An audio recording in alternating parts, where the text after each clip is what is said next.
Gusto nyo bang kumuha ng driver's license? Abay, sulitin nyo na ang libreng theoretical driving course na ituturo ng Land Transportation Office o LTO. Kung kailan at saan ipatutupad yan, alamin natin sa ulat ni Ryan Lesigues. Matagal ng plano ng security guard na si Joe na makakuha ng driver's license. Pero dahil sa may kamahalan ng bayad, bago makakuha ng lisensya, makailang beses niya na muna itong ipinagpaliban. Bilang isang security guard, halos sakto lang daw sa pangangailangan ng kanyang pamilya ang kanyang sinasahod.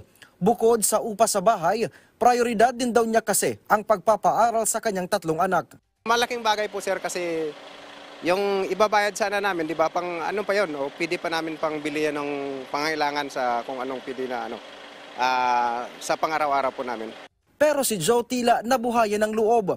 Inanunsyo kasi ng Land Transportation Office o LTO ang pagsasagawa ng libreng theoretical driving course para sa mga nais kumuha ng lisensya. Inatasan din ni LTO Chief at Assistant Secretary Attorney Vigor Mendoza ang lahat ng regional directors at district offices na magsagawa ng outreach programs para magbigay ng libreng TDC. Unang isasagawa ang libreng TDC ngayong Pebrero 10 hanggang 11 sa Marikina City.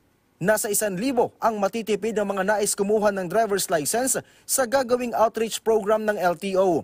Naniniwala ang LTO na sa kanilang pakikipagtulungan sa lokal na pamahalaan, makakagawa sila ng maraming disiplinado at responsableng mga tsuper na magiging daan para mabawasan ang road accidents at road rage sa bansa.